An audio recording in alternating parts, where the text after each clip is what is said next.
So for the past year, I've been working on an independent research project in artificial intelligence. AI is a huge field of computer science that has branched off into a lot of different subfields, each of which focuses on capturing high levels of human intelligence into a computer or machine. Some AIs that you may have heard about or interacted with would be something like Google's self-driving car, which has this ability to navigate and actually also sense objects around it. Or maybe IBM's Watson, which famously competed on Jeopardy and has this immensity of knowledge and is capable of answering any question. Maybe also you've talked to chatbots before, which can actually respond to you based on what you're saying. And as these examples go on, what you begin to see is that each AI focuses on a very specific skill that a human might have, whereas a real human might be able to do any number of these things, if not all of them. This creates this notion that in order to create an AI that's more intelligent, you actually have to make sure it can do a number of different things. And it kind of checks out. Personal assistants, like the ones that we have on our phones, are some of the most intelligent AIs we interact with today. And they can do a whole number of things. They can tell you jokes, they can answer questions, they can maybe set an alarm for you, call somebody. However, there is one big problem with this type of architecture. Suppose you have this AI that can do this number of things, and it can even play games against you. And you really don't want to play chess, you don't want to play checkers, you really, really, really want an AI that can play Candyland against you. But the AI doesn't know how to do that. So you have to hire a programmer to come in, think about like all the different machine learning algorithms, all the different difficulties people will want to play at, and then there's going to be like a 3-month debugging period, and by the time the thing is even on the platform, you're probably just going to want to play Yahtzee. So what we realize that this is a pretty poor representation of our intelligence. Our intelligence isn't merited by a summation of skills. In fact, it's the reverse. We're born with an intelligence, and over a lifetime, we learn to do a number of things. The focus of our project is to capture those core intelligences that we're born with, and then create an AI that can have a foundation for learning, so that it can begin to learn on its own to a point where it's fully self-sustaining and doesn't need intervention from a programmer. We're not the first people to try to do a fully cognitive AI, all right? You'll hear about this a lot. And one of my favorites is a group of mathematicians and logicians from the 40s who tried to do a similar thing. They were led by a man named Walter Pitts. He's actually the one holding the frog in this picture. And Pitts was somewhat of a walking genius of his time. One day, he went to the library, and he checked out a book called Mathematica Principia. It's a book about this thick, and it's chock full of mathematical theorems and corollaries about why the foundations of math even work. He read this book in 3 days. Then, he sent a letter to the professors at Cambridge who wrote it, outlining some of the mistakes that they made. The professors at Cambridge were so impressed that they actually asked him to come to Cambridge to learn with them and work on their next theories. However, he was actually unable to do this because his mom wouldn't let him since he was 12 years old. Eventually, he did grow up. He went to MIT, and he worked with some of the most famous minds of his time. The team believed that all the neural network of synapses that fire in our brain could be summed up to a purely mathematical logic. And to a certain extent, that is true. Our brains are this big electrochemical reaction that can basically be summed up by pure math. However, after 2 decades of research, they realized that that's actually not where all of our intelligence comes from. A study out of MIT's Neurological Research Lab showed that the signals that our eyes send to our brains differ depending on what it is we're seeing. Basically, this means our eyes do some of the thinking for us. And that isn't that big of a deal, but it did contradict their thesis that the brain was responsible for all intelligence. This was one of many straws that broke the camel's back, as they were experiencing a lot of difficulty at the time, and the group soon after actually abandoned the work. One thing we learned from Pitts and this experience is that we have to pay particularly close attention to the multidisciplinary facets of artificial intelligence. Fields such as cognitive neuroscience, psychology, evolutionary biology, they can be just as important when it comes to building an AI as computer science, if not more so. One of my personal favorites is some of the work by the philosopher and psychologist Jacques Lacan. And R specifically has taken from childhood adolescent mental development, Chomsky's deep language, cognitive neuroscience, So when we realized that we wanted to create an AI that can actually learn, since learning predates any skill, we thought less about how to capture the intelligence of an adult and more about how to capture the intelligence of a child. Jacques Lacan, actually he studied adolescent mental development, and some of his theories, particularly his mirror stage theory, outlines how a child between 3 to 6 months old will eventually see its reflection in a mirror. And the first time it can understand that it's seeing its own reflection, it forms an ability for perception. This perception is one of the foundations for learning, and it's something that actually created an insight into how we should structure our database for our AI. This ability for perception allows us to begin to understand how we interact with objects in the real world, which gives us a deep understanding of everything we learn and allows us to begin to learn new things faster. When it comes to multidisciplinary approaches, it's not always about finding solutions that other people have come up with. It's about taking concepts from other fields and applying them to problems that you have on your own.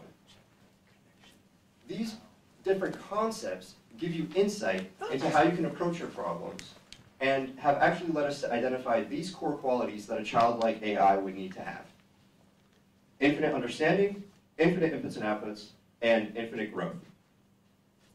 Now, when we use the term infinity, we're not like being obnoxious and like trying to seem really rambunctious or anything. We actually use it as a measurement.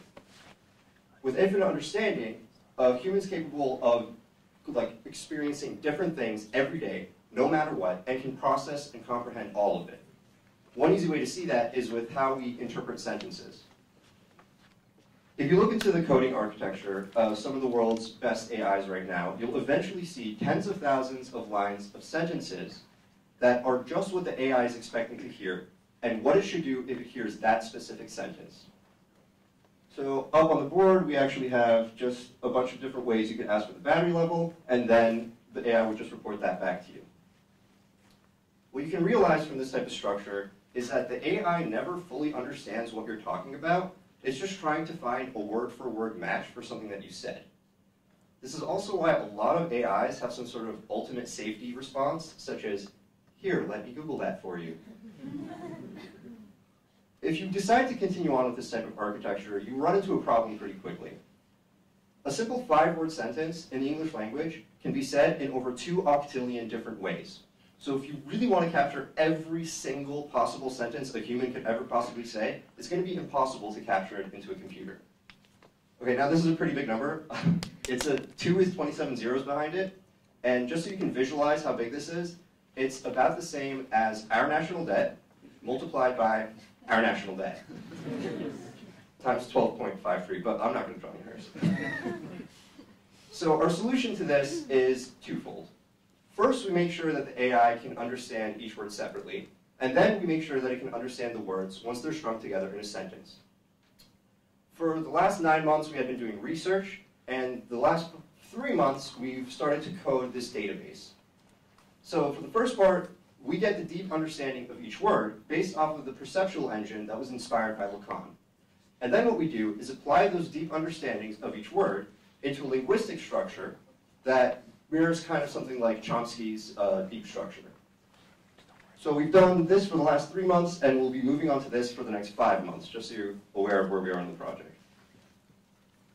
When it comes to infinite inputs and outputs, things get a little bit different. Humans have 5 senses, which we can experience in different ways, and we're capable of responding in just about any way we want.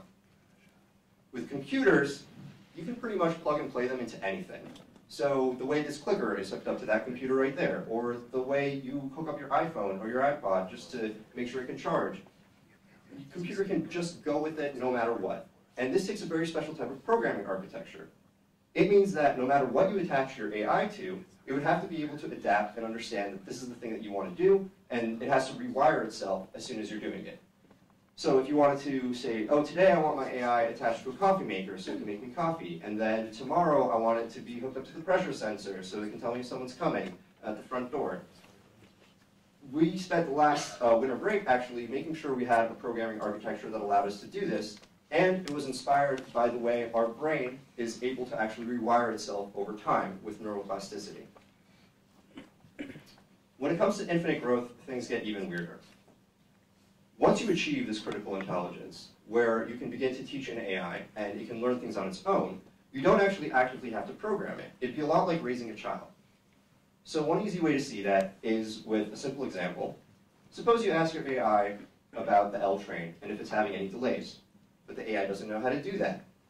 So you tell it, okay, go to mtaservice.info, and then click on the subway and buses schedules, click on the L train, and then read me off whatever information you see here. Then in the future, it would be able to apply the same steps if you asked if the 5 train is having any delays. What you've done now is you've taught the AI to do something new. You've taught it to do a new skill without any interaction from a programmer. Now imagine that 100,000 people are interacting with this AI every day. This means that to get it to the level of intelligence that a 25-year-old would have, it might not take 25 years, but maybe 25 months or 25 days. Okay, so AI has this propensity to create conversation, so it's really, really weird to be the only one in the room talking. So these are the 4 most common questions I'm usually getting asked at this point. When will something like this exist? Although you might not ever see a fully cognitive AI, it's definitely going to be within the next 5 to 7 years that you'll see very beefed up personal assistants that can just do a lot of different things. How would I interact with something like this? We don't know. You could pretty much make it do whatever you want it to do. It's basically like a free, completely clean interface that you can choose what type of things to teach it, how you want to interact with it, and every day you might be wanting to have something new from it. So we really don't know how people would interact with it. Why are you building it? This one's pretty easy. We're just fiercely passionate. We think this thing would be super awesome, and we really want to be one of the first people to try to bring this into the world. Also, we think that the positive impact of AI in our society could be exponential. And for this last question, it's always really weird when I get asked this question because it's never a matter of if, but it's always a matter of when. And that question is, when will it turn sentient and try to kill me? In all seriousness, there is a lot of concern about AI. The Future of Life Institute recently published an open letter outlining some of the major concerns that we should have about artificial intelligence as we move into the future. So this is actually in this letter, most of the world's best AI researchers and aficionados have already signed this, so that's like, oh, thank God, people actually take this seriously. Something that we're all too well aware of is how machine automation actually had a really negative impact on production line jobs in Detroit.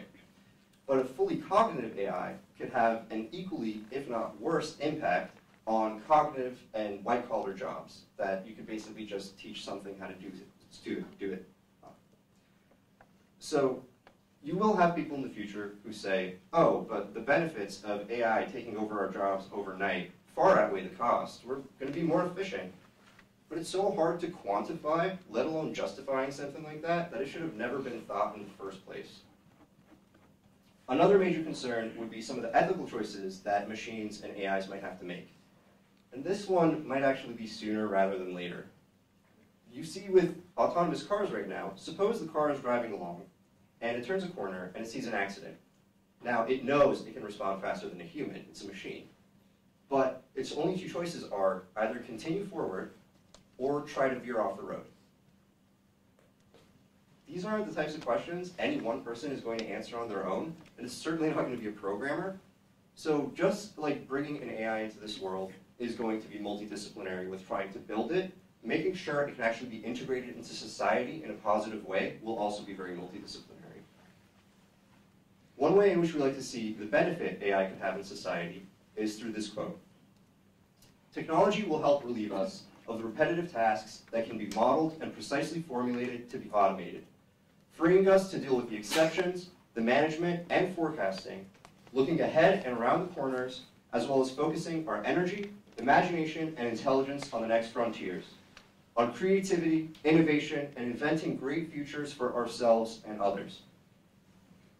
We use tools to improve our communities. With better tools, we can improve and shape the world around us. AI would just be an ultimate tool that anyone could benefit from. So maybe you're an artist who doesn't want to be thinking about their technological clutter in their lives and doesn't want to have to actively be thinking, oh, when's the best time for me to push content to my website? Or what about search engine optimization? These are the types of things that an AI would be able to help you with. Or maybe you're just an everyday person who wants to revive grandma's old recipe, but has to make it gluten-free because one of their friends is terribly allergic. AI does the things that we don't care to do, but it cannot replace us when it comes to the things we care about. AI allows us to move forward and focus on challenges that are worth solving today. AI has the potential to improve our society and ourselves. But just like any tool, it's ultimately up to how you use it. Thank you.